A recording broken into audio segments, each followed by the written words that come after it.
মাটি ও মানুষের গন্ধে এসেছিলেন বাংলাদেশে, সঙ্গে এনেছিলেন ভিন্ন সংস্কৃতিতে বেড়ে ওঠা স্ত্রী অলিভিয়া চৌধুরীকে।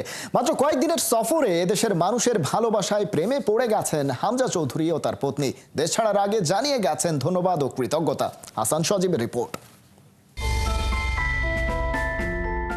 হামজা চৌধুরী, এক নাম, এক আবেগ, এক বিস্ময়। সুদূর ইংল্যান্ড থেকে শিকড়ের টান অনুভব করে ছুটে এলেন তিনি। মাটি ও মানুষের সুর ডেকেছিল তাকে, আর তিনি সাড়া দিলেন হৃদয়ের সবটুকু উজাড় করে। বাংলাদেশের জার্সি গায়ে চাপিয়ে ভারতের বিপক্ষে নেমে পড়লেন যুদ্ধের ময়দানে। স্বল্প, খুবই স্বল্প ছিল এই সফর, এক সপ্তাহ হয়নি।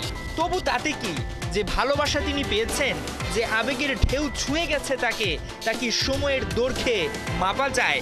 দেশ ছাড়ার আগে শুধু ধন্যবাদ নয়, এর চেয়েও বেশি কিছু দিয়ে গেছেন তিনি। শুধুই ধন্যবাদ, যা হয়েছে তার জন্য অনেক অনেক ধন্যবাদ। ইনশাল্লাহ জুনে আমি আবারও আসব। আমার শারীরিক সুস্থতা এবং সন্তানের জন্য দোয়া করবেন। জুনের দুটি বড় ম্যাচের সময় দেখা হবে। এক হামজা একবারে বদলে দিল বাংলার ফুটবলের রূপ। 17 মার্চ যখন হামজা বাংলার মাটিতে পা রাখলেন, তখন থেকেই যেন দেশের ফুটবলের আকাশে নতুন সূর্যোদয় হলো। দিনের পর দিন কেবল হামজাময় ছিল বাংলাদেশ। যেখানে গেছেন সেখানেই উন্মাতাল ভিড়, উন্মাদনার রঙে রাঙানো জনস্রোত। এক মুহূর্তের জন্যও তিনি বিরক্ত হননি।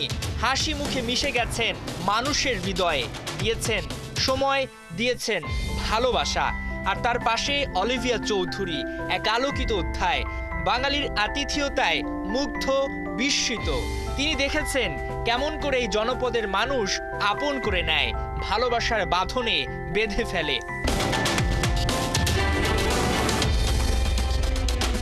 হামজা এসেছিলেন, দেখেছেন, ভালোবেসেছেন, আর সেই ভালোবাসার সঙ্গী করেই ফিরে যাচ্ছেন।